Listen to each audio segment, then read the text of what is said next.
to make some days where I'm like, I really want to keep going, but at some point I will have to just kind of cut it off. Okay guys, so we got another game here. This one is it's between Honda Civic and Rust in Peace. Oh yeah, for sure, brah. Civics are like tampons, ouch, every pussy got one. Civic beats Lambo, oh yeah, for sure, brah. Take it easy, it's just a joke. Oh my god. Wow, get some real classy characters in this game. Okay, nice bands.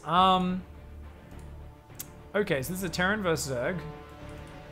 Which game are we looking at? Let me find it. Let me find the question.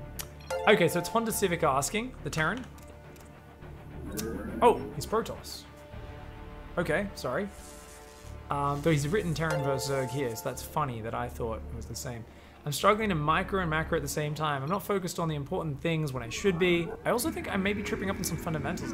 There's specifics that I need to improve on to fix my fundamentals. So, something very basic here, guys. 600 minerals before the Nexus goes down. Rust in Peace is using what I call the douchebag drone to completely destroy Honda's build. And what is Honda doing? Just staring at it and letting it happen. Normally it's Zerg who's on the receiving end of this. This time it's Protoss. Guys. First of all, he's focusing on his probe scout. He's trying to, he thinks he's a pro gamer. So, Honda Civic, I love you. You should not be trying to do this. Oh, he's trying to do the micro. You've already picked up minerals. You can't deny mining once you've already picked up minerals. Yeah, so Honda Civic basically got totally destroyed because Honda Civic was so focused on this probe. Didn't even notice there was a drone here. Actually did, he's already attacked it. Oh, what are you doing? Okay, guys, so whenever you see a drone in your base, assume it's gonna block your Nexus. Often it'll build a hatchery there. Otherwise, why is there a drone there this early? Always bring a second probe. Now there's two reasons for this. One is a drone beats a probe in a fight because it has regen instantly. Secondly, it can run in circles and one probe can't really hunt it down. It takes forever. Always bring a second probe the moment you see a drone and start chasing it around and killing it so you can get a Nexus down. Because this is terrible. This has not only delayed the Nexus, it's delayed the Cyber Core, the second pylon, and the second gas. Honda Civic's entire build has been derailed by a single douchebag running circles around going while insulting the car that he's named after. GG.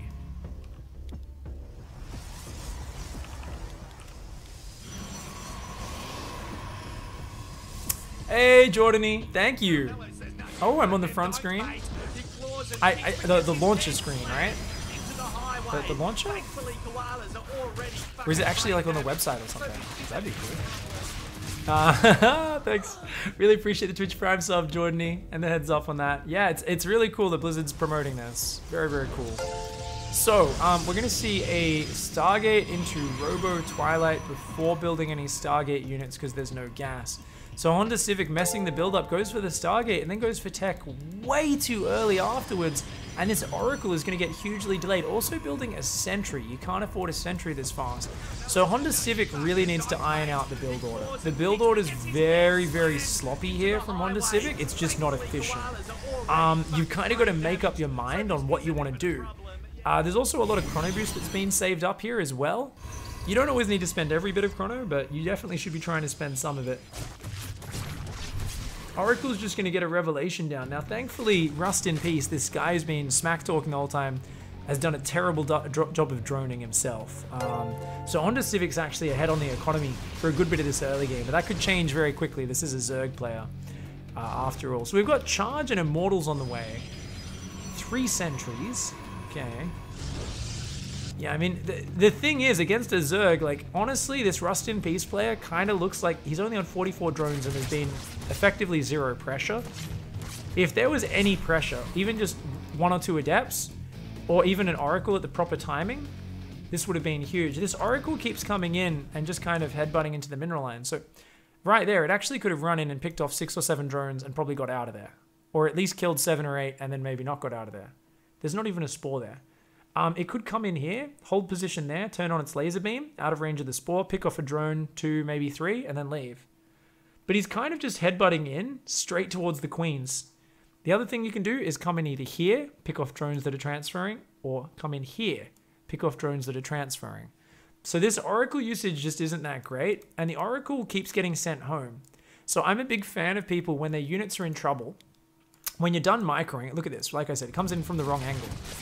And then he doesn't even realize there's no spore and commit. But look at this. He clicks it. He can't make his mind up. What is he doing with this? He's wasting so much APM. And he drops a revelation and then he clicks it all the way home. This is the second time he's done this. Don't do that. You want to actually use this. Use stasis traps. Get your harassment on. Stasis traps is like the zero effort way of doing this. So basically what you do is the Oracle, you click there and you shift click it up here. And then you come back 30 seconds later when its shields are regened and you go stasis trap there, shift move there. And then without you doing any active control, you're gonna freeze up a bunch of drones, you're gonna force a reaction, you're gonna do damage. That's huge. That's huge. But he keeps just sending it all the way home and doing nothing with the Oracle. So Honda Civic, you can do a lot more with these Oracles, even just using stasis. But if you want to do real damage, like I said, this area, or the easy one is just come in next to the gas, hold position there, turn on your laser beam, kill 3 drones, turn off your laser beam, run away. You can do that over and over. It's such low effort, and you'll guarantee get some workers here and there. Now behind this, we've got charge, we've got double forge. Okay, I'm a big fan of double forge, but you really need a warp prism for it to be worthwhile. I used to play double forge for quite a few months and was beating like really high level players with it. Even though it is a bit, it's not the best for pro level. Like you're playing against Cyril. I don't think double forge is ever worth it. But at least not until someone a lot better than me executes it and shows me how it's done. So Templar Archives, double upgrades. We've got the 3rd base down. I mean, this is a decent build-up, but Honda Civic just hasn't done any pressure. Now, this is a big problem. This comes back to the fundamental concept of Zerg, guys. It's all about you need to put pressure on, or even Zergs with bad macro will get way ahead of you. Because they're like, well, there's no pressure. I can just like spread creep and build like 80 workers and then make a gigantic army. But the moment you put pressure on a Zerg, the Zerg is immediately forced into a high pressure situation where they have to choose, do I build fighting units, do I build workers? And they will no doubt misinject, they will screw up their macro. There's a lot of basic tasks they need to do to keep their macro going. They need to always replace workers that go into structures and do all this. And it's your job as a Protoss, a Terran, or a Zerg, if you're playing ZvZ, to put pressure on. If you don't put pressure on a Zerg, they are screwed. Now, a lot of people hear pressure, and what they think I mean is, okay, I gotta be over there, I gotta be on their side, I gotta be like running around the edge of creep, I gotta be doing this. No, no, no, no, no, no, no. You do not have 400 APM, my friend. You do not have 400 APM. You can't be running around on the map where those fast Zerg units can jump on you. That's scary, that's hard. No, no, no, no, no. But your Oracle could actually hit at the proper timing and actually be used to harass rather than just sitting at home. And normally, as you get to higher levels, you want to always have 2 waves of pressure. So you guys know when I open Oracle, what do I follow it up with? Always a Warp Prism Archon drop. So then I can have the Oracle, just keeps throwing stasis traps, and then a Warp Prism comes in, drops some Archons, kills some drones, picks up, flies away. Comes in, drops the Archons, picks them up, flies away. If you do even just one of these pieces of pressure, it's already so much better for you. But Honda Civic's Oracle has achieved nothing this entire game. So there has been 0 waves of pressure. Do we have Storm? Okay, Storm's done, 1-1's done. There's not a lot of Immortals. Personally, I'm a big fan of double Robo Immortal, because Immortals are a very friendly unit. And what I mean by that is there's a lot of units here which are not very friendly. So the Stalker, for instance, kind of terrible stats. It's versatile, it can do cool stuff with Blink. It meshes well with other fancy units, but you need to actually use the other fancy units for it to do anything. So not a friendly unit. So if you're a noob, you guys might not think of me as a noob, but I am like really noob and bad at certain things with each race, right? Because I'm just too lazy to bother learning them. I suck with Stalkers. I don't use them. Why? Because they're not friendly. Immortals are a friendly unit. Now, why are Immortals a friendly unit? Because you just attack move them and they just do a good job. They're just like, they're good. You don't need to do anything with them. They're barriers on autocast. They just mesh well against any ground army, okay? Sentries, another unfriendly unit. Really cool if you land force fields and guardian shield correctly. Let's see, does that happen? Can Pick see into the future? Has he watched this replay before? No, he has not, but he knows these sentries aren't going to use any of their spells in this fight. It's almost like I've experienced this before myself. Like, it's almost like I noticed that when you're trying to focus on Psystorm and dodging Corrosive Bile, the last thing on your mind is landing a random force field or guardian shield. And that's it. That's it. So one thing for Honda Civic is Honda Civic doesn't use control groups, and that's a huge problem for a Protoss player. You're just going to die to like Hydra drops or any sort of multi-prong drops, but also your High Templar and your Sentries being on the same control group is an absolute nightmare. So Honda Civic was asking for fundamentals you can improve. Don't focus on the Sentries so much at all, because you're just not going to use them that much. They're super high level to use. Make 1 or 2 if you want, that's cool, but you don't need to. Holy crap, there's 2 J-Raths in chat? We've got a fake J-Rath. Did you have a kid in Twitch chat, J-Rath? What the hell? The other thing is make sure you get your High Templar on a different control group. So maybe you want to create some custom control groups for like 0 and 9, put them on like tilde and stuff like that. So that's the key next to 1 on your keyboard. So like, I know this is upside down, but like you can use this one. Sorry, this one. You can use this one.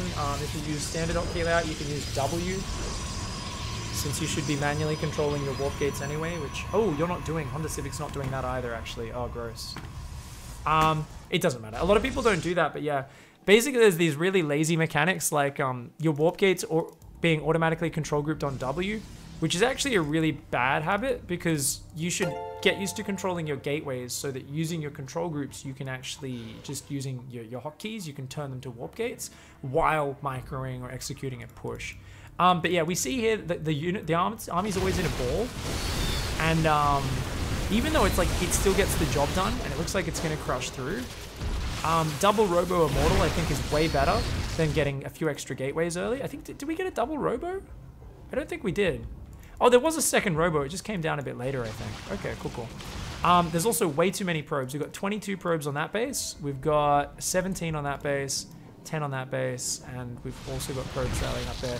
So about 80 is, I'm me, but I'm an absolute god, now I can actually spend that much money. For most players, about 70 probes is the maximum you want to go to in most situations, because you're just not going to spend your economy off more than about 70. If you're a crazy person, maybe 80, definitely never 90. Other than that, definitely needed more waves of pressure against the Zerg. Could have slowed him down a lot. That's also going to improve your multitasking, but you might need to get used to not F2ing. That's part of probably why the Oracle kept flying home, is because whenever you select your army, because you're not using control groups, you're pulling it home. So this is a common thing. Learning how to use control groups just makes StarCraft a lot more fun. Allows you to attack in multiple areas. It allows you to do a lot of cool things. Yeah, it's one of those things which I kind of think they never should have implemented in the game, even though it's really good in certain situations, just because it's such a crutch. So I'm always a little bit on the fence, like, yeah, you guys brought in this mechanic which makes it easier, but it makes it really hard to step from using F2 to actually using control groups. So I don't know, I've always been on the fence with that one. Can see why they did it though. High Templar, move commanding a little bit, but yeah. So I think that's the main one, control groups and building pressure into your play against Zergs. I feel like this game should have ended a long time ago, because it's still mostly Roach Hydra Ravager and Mutas as well, which suck in frontal engagements. But notice how there's never been a Warp Prism on the front reinforcing. With the money, it's like walking around Stalkers, I mean, anything can kill it. Should pull back now, because you lost most of the units. Pull back, make another ton of Archons, and oh my god. Ah! Oh my god, that's hilarious. I don't know why these shield batteries are out here, by the way. We don't need that. Don't do this, guys. Random shield batteries in the middle of nowhere. You're so much better just spending that money on warping in a ton of zealots and like counterattacking around the bottom of the map, or warping in 10 zealots in the back of their base. That's going to give you much more reliable value. Is it also 70 drones for Zerg? Yeah. I mean, you can go a little bit higher with Zerg generally, but like, for most beginners, 50 drones is more than enough. 50 workers in most situations. As you get to intermediate, platinum and diamond, 60 or 70 workers is usually enough in most situations. And when you get to high level, you can start experimenting, if you want to, with going up to 80 workers. But there's even pro gamers who very rarely go past 70 workers. Very, very rarely.